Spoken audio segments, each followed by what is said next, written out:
शहबाज गिल लाहौर में तकरीर से खिताब कर रहे हैं, लिए चलते हैं बराह रास्त। मसला ह्यूमन राइट्स का है। जब ह्यूमन राइट्स ही नहीं होंगे तो ना औरत को मिलेंगे, ना मर्द को मिलेंगे, ना बच्चे को मिलेंगे। मैं उसकी तरफ बाद में आता हूं। तो 36% औरतों के साथ डोमेस्टिक वायलेंस होता है अमेरिका में। वर्ल्ड वाइड ये नंबर 27% है पूरी दुनिया में। ग्लोबली जो औरतें कत्ल होती हैं, पूरी दुनिया का मैं नंबर दे रहा हूं, उसमें 38% उनका स्पाउस, उनका हस्बैंड या उनका बॉयफ्रेंड या जिस भी कल्चर के हिसाब से जो उनका पार्टनर है, वो 38% उनका इंटीमेट पार्टनर उनका कत्ल करता है, जो औरतें कत्ल होती हैं ग्लोबली। अब आपने बात, मैंने आपको कहने लगा था कि कोई मजहब नहीं होता डोमेस्टिक वायलेंस का, राइट्स का, ह्यूमन राइट्स का। अब अमेरिका भी लार्जली एक क्रिश्चियन कंट्री है। वहां पर मैंने आपको बताया कि खवातीन पे 36% डोमेस्टिक वायलेंस होता है। अब बहुत सारे दोस्त कहेंगे कि क्योंकि वहां डाटा बेहतर कलेक्ट होता है इसलिए नंबर्स उनके करेक्ट हैं। पाकिस्तान में डाटा बेहतर कलेक्ट नहीं होता, इसलिए तो पाकिस्तान को 1 मिनट के लिए छोड़ देते हैं। यूनाइटेड किंगडम का डाटा लेते हैं, वहां पर डोमेस्टिक वायलेंस जो है वो सिर्फ 7.9% है। अब सोशल वैल्यूज तो एक ही हैं, मजहब भी एक ही है, कवानीन पे भी इंप्लीमेंटेशन है। तो इसका मतलब यह हुआ कि जो कल्चर्स हैं जो ओवर द टाइम बनते हैं, उनका जो मिजाज है उसका भी बहुत लेना देना है। जहां पर आपके लिखारियों का, अदब से रिलेटेड लोगों का बहुत गहरा असर है। अब एक मुसलमान मुल्क की एग्जांपल लेते हैं जहां डाटा बहुत अच्छा कंपाइल होता है, मलेशिया। वहां डोमेस्टिक वायलेंस 4.94% है। हिंदुस्तान में 19% है तकरीबन। पाकिस्तान को भी ग्लोबली 10 to 20% के दरमियान रखा जाता है। लेकिन जब हमें पिक्चर हमारे बच्चों को दिखाई जाती है तो इतनी घिनौनी दिखाई जाती है, इतनी बुरी दिखाई जाती है।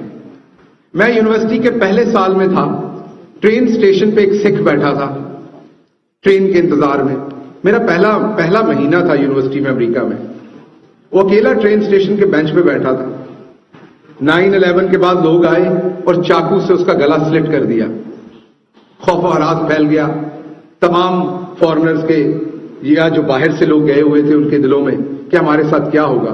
तो जो सियालकोट में हुआ वो बहुत ही बदनमा वाकया है, बहुत ही बदनमा। जितनी मजम्मत की जाए वो कम है। लेकिन जब इंसान हैवान बनते हैं तो वो पाकिस्तान के इंसान हैवान बने, अमेरिका के बने, हिंदुस्तान के बने, रिजल्ट उसका वही निकलता है। उसका हल सिर्फ एक है, मलिक इदनान जैसे इंसानों का माशरे में होना, उनको प्रेज करना, माशरे की पॉजिटिव साइड को दिखाना, अपने बच्चों को अपने कल्चर के साथ कनेक्ट करना। किस कल्चर के साथ? हमारे यहां बताया जाता है कि औरत होना शायद वो कमतरी की बात है। मुझे तो अपने कल्चर में कहीं नजर नहीं आया। मुझे तो वारिस शाह भी औरत बनते नजर आए जब उन्होंने अल्लाह से खास बात करनी थी। उन्होंने अपने लिए औरत का सीगा रखा। मुझे तो बुल्ले शाह भी औरत बनते बात करते हुए नजर आए। तो ऐसा हरगिज नहीं है कि हमारी सोसाइटी में, बल्कि मैं ये कहूंगा कि जब हम छोटे थे तो हमारे यहां डोमेस्टिक वायलेंस कम था कंपैरेटिवली। रिपोर्टिंग का तो आज भी वही मैकेनिज्म है, को बहुत ज्यादा इंप्रूव नहीं है। लेकिन हम जो अपनी आंखों से देखते हैं, जो अपने हम उसके, क्योंकि दादी, नानी, सास, ससुर, खाला, चाची, फुफ्फी का अमल दखल हमारी जिंदगियों में कम हो रहा है। बुजुर्गों का, जिनके सामने शर्म होती थी, बच्चा सिगरेट पीते हुए हाथ में छुपाता था भले हाथ जल जाए। अब हमारी इंडिविजुअलाइज लाइफ है तो हम एक ऐसा मतंजन बन गए हैं ग्लोबल इन्वायरमेंट की वजह से। ना हम वेस्टर्न रहे हैं, वेस्टर्न की तरह का हमारा लॉ इन्फोर्समेंट एनवायरनमेंट नहीं है। और जो हमारे पे नेचुरल चेक थे हमारे बुजुर्ग, उनसे हम दूर हो गए हैं। तो हम एक ऐसा माशरा बन गए जिसमें चेक एंड बैलेंस बहुत कम है। मैं इसकी तरफ आता हूं, लेकिन अगली एक बात कर लूं आपसे सिर्फ। हमने औरत के साथ 1947 में पाकिस्तान बना, मर्दों के साथ ही औरत को वोट का हक मिला। कनाडा में यह हक 1960 में दिया गया सिर्फ उनकी अपनी औरतों को, इमिग्रेंट्स को नहीं। ऑस्ट्रेलिया ने यह हक 1962 में दिया सिर्फ अपनी औरतों को, इमिग्रेंट्स को नहीं।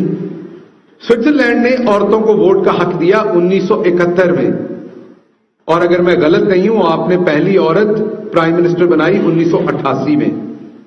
इतने बदनमा और बुरे नहीं है आप, सिर्फ कल्चर की मिसअंडरस्टैंडिंग है आपकी, अपनी इकाइयों की मिसअंडरस्टैंडिंग है, और उसमें अब आप बहुत दूर निकलते जा रहे हैं ग्लोबलाइजेशन की वजह से, टेक्नोलॉजी की वजह से, और सबसे बड़ी बात जिसकी बात मेरे लीडर ने 1996 में की थी, कानून की अमलदारी की वजह से। अगर किसी को यह पता हो कि सजा मिलनी है और हर बार इस जुर्म को करने से सजा मिलनी है, तो आप यकीन कीजिए हर जुर्म में कमी आएगी। यही एशियंस जो हैं, स्पेशली पाकिस्तानी, इनका ट्रैफिक रैकेट अमेरिका में सबसे बेहतर होता है। अमेरिका में पूरे अपने जमाने में मैंने शायद 1 या 2 टिकट ली हैं। मैं बहुत सारे पाकिस्तानियों को जानता हूं जिन्होंने 1 टिकट भी नहीं ली होती। हम उनके सिटीजन से भी बेहतर होते हैं, क्योंकि वहां पर लाहौर में मोहब्बत खसूसी शहबाज गिल इस वक्त तकरीब से खिताब कर रहे हैं। उन्होंने कहा कि अमेरिका जैसे तरक्की याफ्ता मुल्क में हर साल 1 करोड़ अफराद तशद्दुद का शिकार होते हैं।